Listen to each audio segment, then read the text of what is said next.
Hi, I'm David Morgan, And I'm Bill Tillman. and this is Everyday Ethics. And we welcome you to this time in which we explore the values that guide our lives every day.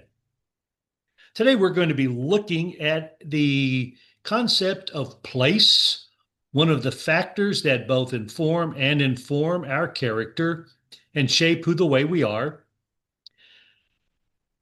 Through this season, we have been focused on these various factors as they are described to us in a book by Bill, The Integrity Wheel.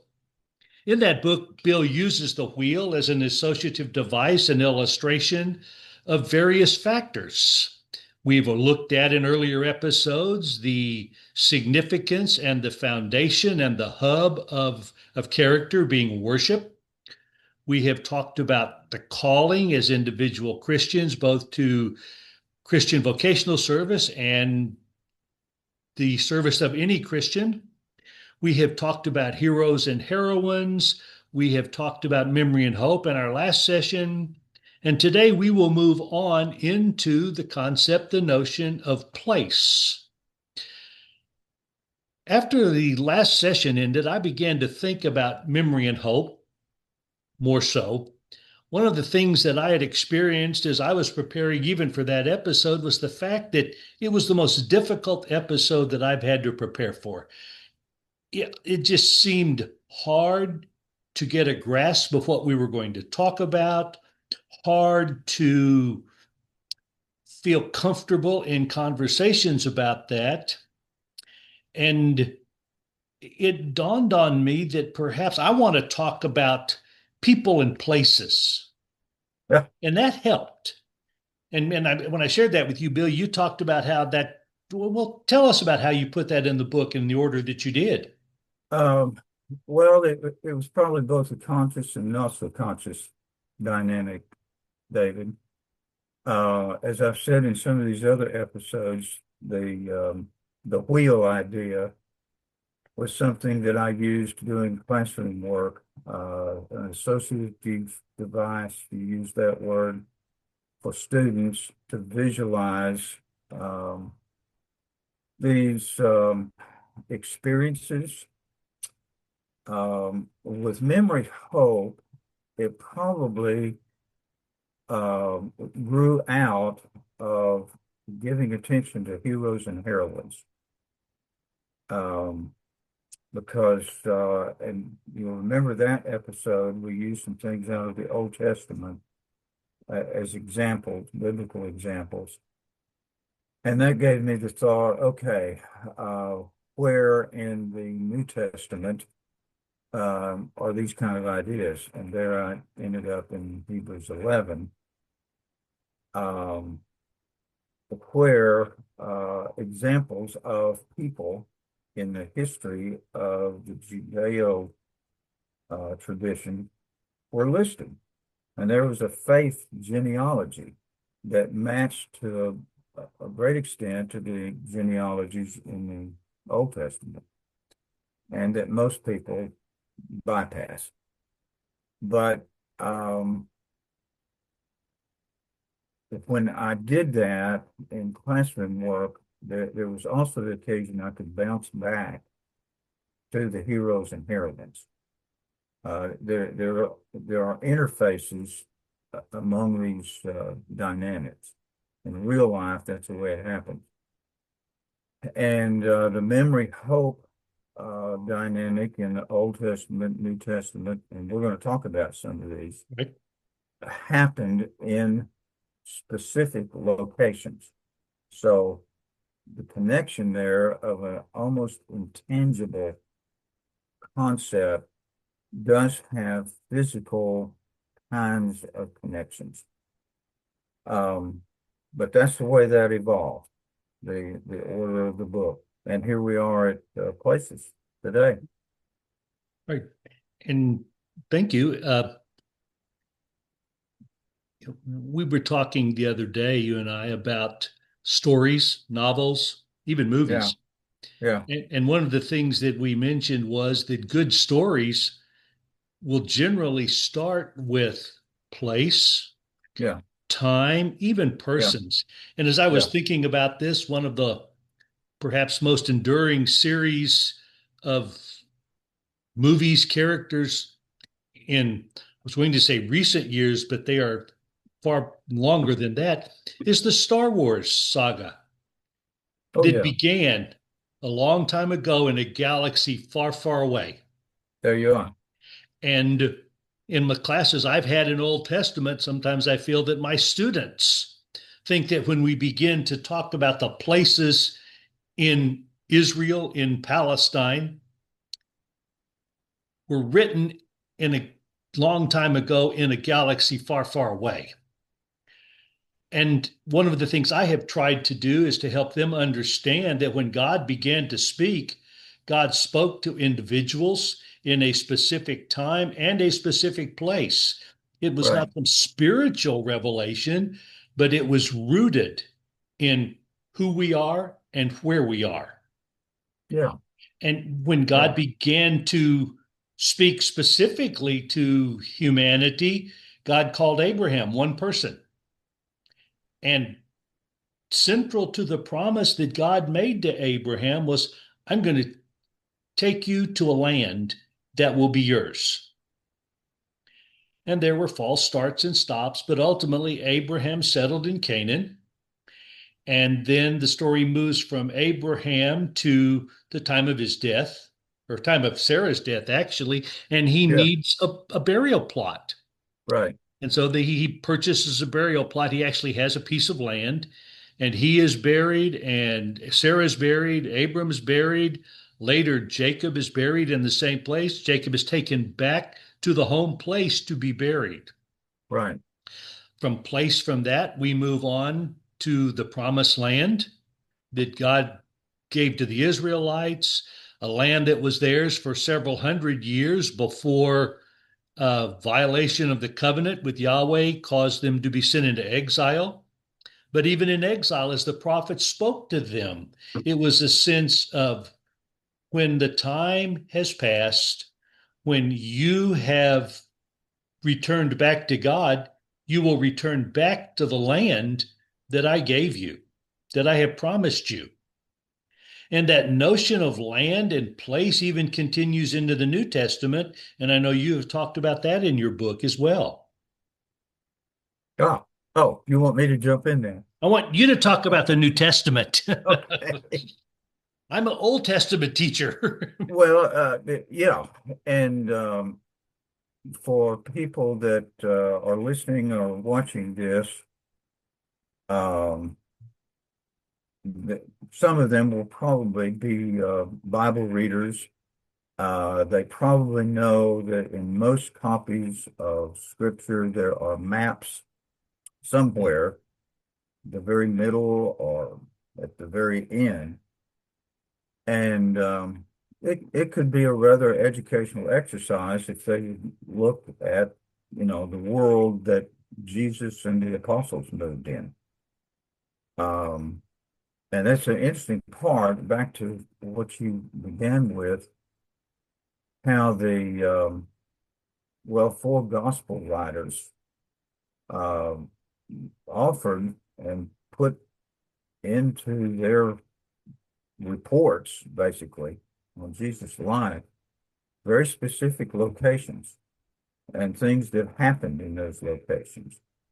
And that's carried through. We know about Paul's missionary journeys because Luke, the gospel writer, apparently he was a medical doctor as well as a very good historian. And he was along with Paul on lots of those trips, so we know the exact places and acquaintances that were made in those places. Um, Paul's epistles were directed, this has always fascinated me, um, with the exception of only a couple of these epistles, and two of those went to one person, Timothy, the other one to Titus. but with regard to their pastoral operations in the places where they were located. But otherwise, all of his epistles, Paul's writings, began right at the beginning, not unlike the way John Steinbeck began most of his novels, Hmm. with the words to the saints, to the people, the ecclesia at, and then the name of the place. And we know those as Corinth and Rome and others. Um, so there was something in there about, well, the early church. Let's locate where this is happening, because other generations are going to want to know when, where, how did this message get distributed. So there's a quick overview, Old Testament, New Testament. Oh, and even when I did have a chance to teach New Testament on occasions, but as you mentioned those letters, a central part of what I did was to link Yeah, the culture, the society in there you these go. cities Yeah, back to the influence they very well have had on the Christians and on the church within that location. Uh, you mentioned saints, okay. which to the saints in Ephesus, Corinth, Yeah, suggests to me that when we talk about place, while we think geography, I have noticed that the churches, the Christians in the New Testament are all rooted in place, right. but there seems to be some kind of a tension between being located in Philippi or Yeah, Thessalonica with the statement that Paul made to Christians that, okay, you're citizens not only of this world, yeah, but you're citizens also of a kingdom of heaven. right. And those dynamics evidently in Paul's mind overlap. And I think he drew that directly from what he understood of what Jesus talked about of the kingdom. And all of those comments are very tangible in the connections that Jesus made. You know, the kingdom is light. The kingdom is light. And the metaphors, if you please, were all things that the people knew in their experiences. It's always intrigued me that a lot of the places that Jesus moved through, and he was in the day what we would call a peripatetic teacher. He was a Mhm. walking around teacher, pointing out this, that, kinds of things. Um, Stages, if you please, in the life of that culture. Um, a lot of Paul's uh, places were Roman commercial centers. And I'm not trying to say that we should be operating with the Christian message only in, big towns, um, huge metropolitan areas. But for his time and in parallel to our time, that's where a lot of the cultural energy is. Possibilities of messaging by word of mouth, which is still effective in our time, even though we have got information sending things that are beyond the imagination of Paul. Um, there's still some positive bits about moving through a place that has lots of energy about it. And that's what he did. Mhm. One of the things that I've been thinking about with this is the notion of place as in the Roman Empire, the New Testament term, even Old Testament term at times is kingdom of God, being a place, but not Yeah, just a physical place. Yeah. And I thought of some biblical passages that suggest a very, and I think the word that's been used multiple times now is the thin places between heaven and earth, where we just feel a sense of God's presence more. And when I was mentioning the Old Testament, I didn't mention one of the significant places, and that being Jacob at Bethel, where Right. where there was the ladder between heaven and Right. earth. And when he woke from his dream, it was surely God was in this place, and I didn't recognize it. Right. And so to remember that, I think he took a rock and poured oil on it, named it Bethel, the house of God, because that's Right. where God was. And I think also about a passage in John's Revelation, where he talks about the new heaven and the new earth, New Jerusalem. And I have always found that interesting, if not significant, that the new heaven, new earth, and new Jerusalem are not places that we ascend to, but these are places that John says are coming down Yeah. to earth. Is there Different what, direction. what is your sense in the idea that we live in heaven on earth? I mean, as opposed to it being a place we go after we die, Yeah. thoughts about making it a place here and now that's more important, more significant, more heavenly than it is. Well, yeah.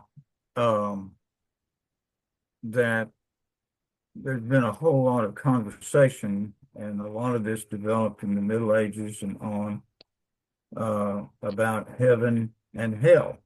Yeah, Um, but Jesus didn't talk about either concept that much. right. Um, even what we call the Lord's Prayer, which is actually the model prayer, um, what you just said, the ideas, the character of God, um, wherever God is and noted as heaven, let that be on earth. Now, for those people, and still for some people, the earth is the center of the universe and all creation. That's just not so. Um, but the idea, and you got to it, I think, is that wherever we are already in the realm of the Creator's presence. That should temper some of how we approach life. Mm. God is always around. And you're talking about the thin places of the earth. That's distinctly Celtic theology. Mhm. And you travel in Ireland, there are places and parts of Scotland where the Celts left quite a bit of influence. There are still locations designated. This is one of the thin places of the earth where experiences of people have happened and they have felt a closer connection to this idea of heaven on earth than in other locations. So, Well, obviously, place is geographical, place, but it's more multifaceted than that, as we've talked about, exactly. the Yeah. personality, the changes that go along with that. You have put together some questions as you concluded your chapter Yeah. that help us to explore the impact that place has on us. Can you share those? Sure. And there are a couple of points of interrogation, I guess you could call it, for the Uh, reader in the book. And as people may have interest and they will look at this chapter, it will get posted on the Maston website. These could also be considered as exercises toward developing, refining our memories, mhm. make something a little more tangible through the avenue of places. And here briefly, and I'm summarizing quite a lot, but some of the categories of place that could be considered with, but beyond geography. So a question, where did I come from? Uh, how far back can I go with regard to family heritage, my genealogy? Are there any characteristics physiologically, psychologically, theologically, socially that I recognize as having made their way from ancestors onto me? Now, in our conversations, David, um, somehow we got onto the idea of where are you from? You don't sound like you grew up in Oklahoma and Texas. Mhm. So, how did that happen? Well, interestingly enough, I've spent all but 4 years in Oklahoma and Texas, But you don't sound like that. but I was an Air Force brat. Ah, ah, And the first 3 years of my life, my dad was stationed in Morocco. And yeah, and I well, don't remember that. But well, apparently the fact that I grew up, I think as I think about this odd accent that people would ask me, we can't place it. I think it's partially because I grew up on an Air Force base in Morocco and then spent a good dozen years of my life on an Air Force base in San Antonio, okay. where I was surrounded by people, some from Texas, but from everywhere else as From well. all over, right. And I think not only, I mean, I think that affected my accent, but I think it affected some of the ways I've looked at things. My parents grew up in the South, and yet Right. in many ways, my understanding of even racial connections and relationships Okay. differed because I was always in, we could use maybe cosmopolitan, might be too strong a word, but it was definitely a variety of different ethnicities and different locations that the folks I grew up around with. So I think that explains a lot of it. Well, and I've known you for a lot of years. There is not any way I would describe you to somebody as provincial, which Mm, is the introversion of the impact of place on a person. And you can come across that a lot, well, just about anywhere. There can be a provincialism, a closedness in a big city. People don't get past a neighborhood or a batch of neighborhoods, things like that. Um, well, if there is any provincialism, it's when they do the Armed Forces medley on the 4th of July. The Air Force song is the one I know the words to and sing the loudest. okay, there. that- well, and there is competition among the Oh, there is. branches. Yes. Another one of these questions, where am I, as in present? Uh, where am I in my stage in life? Um, what are the biases? Now, we're a little bit bumping up against provincialism there. Um, what biases can I identify about myself, which is and formed by or have been and formed by my places? And that takes a sense of recognizing who I am now. Um, in many ways, I'm still that same person 50 years ago. In Mhm. lots of ways, I am not. I'm- And some of that is because of formal education. A lot of it is informal education. The influences of people, some of them you've known, but that I've known, grown up around. Um, and this is the last one. Um, where am I going? And this gets into direction, purpose of life, um, but as well, like memory, hope, what are the memories we are leaving for other generations, but what are we contributing to people, and not necessarily younger generations, but include them, on understanding their sense of place, what that means for their lives. And you may have, back to my stage in life, something. Oh, Um, you it's mentioned all where are we going? Where am I where we've going? been. Yeah. And we talked about place, and even just before we started recording this morning, I was sharing some photographs, recently discovered photographs from the scrapbooks that we have and shoeboxes of a photo with me at Southwestern Seminary in the early 1980s with T.B. Maston. Okay. That's where my connection began with the foundation.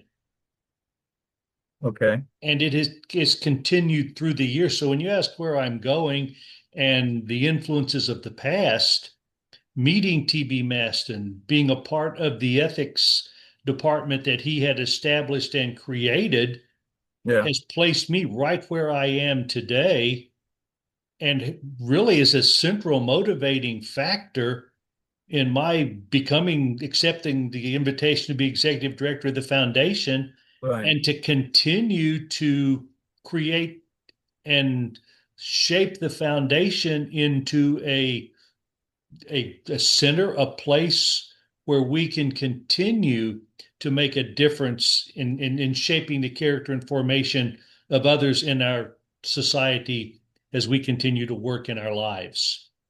So, Very good. no, thanks for the opportunity to share that. No, Good. you mentioned Jesus and the places he went. Uh, in the places that Jesus found himself, he went about doing good. Yeah. And as we live in the places which God has placed us, let us walk as he walked. Everyday Ethics is brought to you by the T.B. Maston Foundation, which seeks to proclaim the abiding relevance of the whole gospel of Jesus Christ and provide support for the study and application of Christian ethics. For more information or to donate, visit tbmaston.org.